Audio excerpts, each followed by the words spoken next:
Hello and welcome. You're on Around the Wickets on ThePapare.com. Well, we come to you with some wonderful news this week, and as we all know, Sri Lanka was very much like the phoenix that rose from the ashes, really came back from, I would say, dead to beat Australia by a very, very creditable 106 runs. Now, the thing about Sri Lanka was that they registered their lowest and the highest scores at Pallekelle.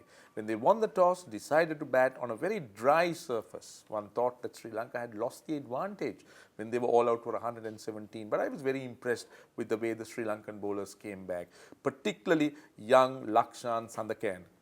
He created so much of mystery, so much of confusion in the minds of the Australian batsmen that they just didn't pick his wrong one. And his strength was the line and length he bowled. It's never easy if you're a Chinaman bowler to control the ball and bowl as well as what he did. You're bound to bowl a few loose deliveries, the long hops, the full tosses. It did come, but it wasn't as bad as one would have expected. So Abeysinghe was outstanding, and Rangana Herath used all his experience to try and rattle the Australians. And I thought the key was Sri Lanka restricting Australia to a lead under 100 in the first innings. That was a huge advantage for Sri Lanka, because had Australia got to about 100 or 150, the game would have just gone away from Sri Lanka. The momentum would have swung in Australia's favour, and that would have been the end of it. Then we did see the other hero that really came to the party. Now, I wonder whether you remember, I said before the England tour that Sri Lanka needs heroes. They're short of heroes. In this game, we have seen two new heroes. Now, I'm not talking about Rangana Herath. He's been there all the time. I'm talking about Kusal Mendis, who played one of the finest knocks witnessed at Pallekelle. Outstanding innings, the youngest to get to 100. Quite a few stats about Kusal Mendis' effort. His highest first-class score, his maiden test century, and of course the youngest to get a test 100, and also one of the best ever that Sri Lanka produced under pressure. They were almost 0 for 4 when Angelo Matthews got out, and that's where the rearguard action started. And mind you, this is just the second win for Sri Lanka against Australia in 27 attempts against them. And what a time it has come, when Sri Lankan cricket, everybody thought was down and out and struggling. Suddenly, you find Kusal Mendis and Roshan Abeysinghe come into the party, and also ensuring that Sri Lanka won a very, very memorable game. Now, let's also not forget Rangana Herath's 9 wickets in the match, his best figures at Pallekelle, and also the 24th 5-wicket haul in his career.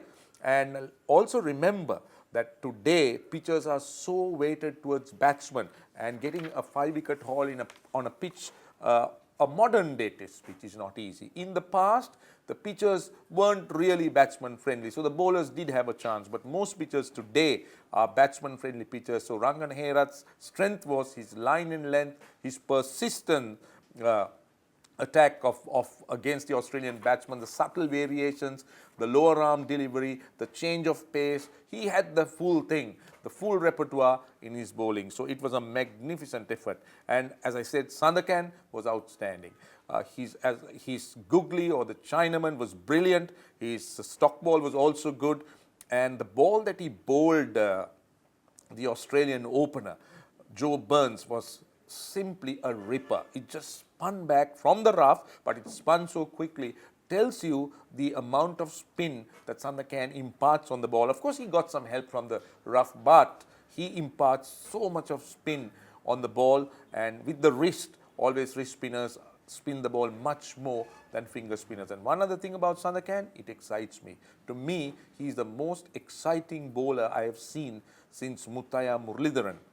That is in a Sri Lankan context. One bowler, I think, that can win matches for Sri Lanka and can do it on a regular basis. Now, when Ajantha Mendis came in, we did think that he was someone who will go on and make a big impact. He did, but he was injury prone, and also don't forget, he was using his fingers a lot. He had to flick the ball, so the fingers could get a little bit weak and tired. But in Abeysinghe's case, completely different, with the wrist and the wrong one.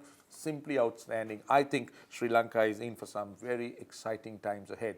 And the last debutant, Dhananjaya Silva, didn't do much, but he's 24 in the first innings, 36 in the second innings, and that vital wicket, they all helped in the overall result of Sri Lanka.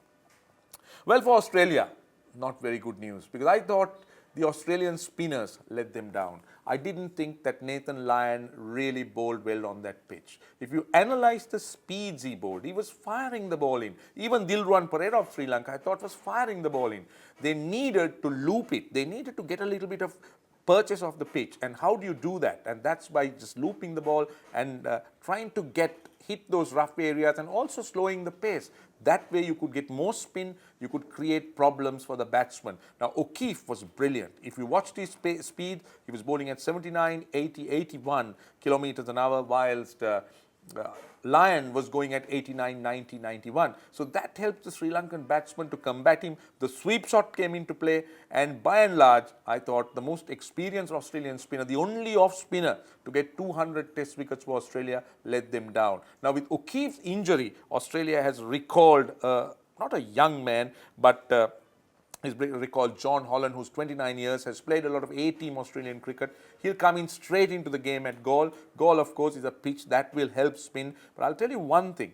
Bowling on a pitch that helps spin is one thing, and knowing to bowl on it is another thing. So it's interesting. One has to watch how John Holland will bowl on this pitch, and also whether Nathan Lyon, who made his debut at Galle, would make any adjustments. For Australia, David Warner, Usman Khawaja, they need to really step up and start scoring runs. David Warner's dismissals were disappointing. Usman Khawaja looked good, but his second innings slog wasn't really what the Australians wanted when they were chasing that teasing target. Well, going into Galle, Sri Lanka, I don't think will change that side, because Galle to me has more turn than Pallekelle. Galle is an actual turner. It's a dry surface. It's a pitch that can crumble. Now the difference in Pallekelle is it did not crumble. It was a dry pitch. So the ball started spinning off dry areas.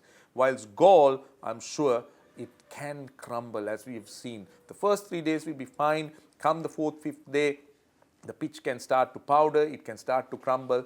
So I think the Sri Lankans will go with 1 fast bowler and 3 spinners. So who knows, Sri Lanka might be clinching the series at Galle, and they'll go into the SSC winning the series and looking to try and whitewash the Aussies. Did we ever expect that when the series started? So well done to Sri Lanka at the end of the first test, and let's hope that they will win the second test also in very favourable conditions. Now that's it on Around the Wickets, but before you go, I must remind you that you can listen to Cricketry, where we do an analysis every day, at least at the end of each day of the test match, where we will look forward to the next day and also try and touch on some critical areas and critical things that happened in the day. So once again, thank you for watching. That's it from Around the Wickets on ThePapare.com.